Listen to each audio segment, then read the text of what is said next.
Das, was ich euch gerade erklärt habe, das Häuschen wird angemalt.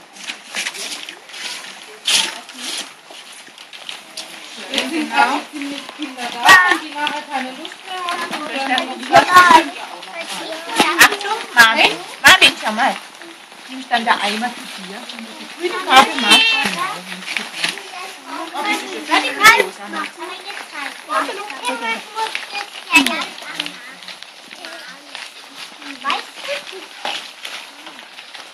Und noch rot. Eine rot. Aha, ein Herz. Genau, abstreiche immer der Tinte, dass er nicht tropft.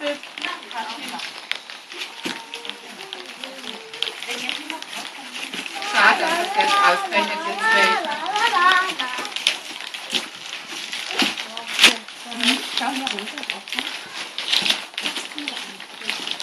Genau. Immer schön abstreichen, da der Tinte. Wenn man nicht mehr braucht.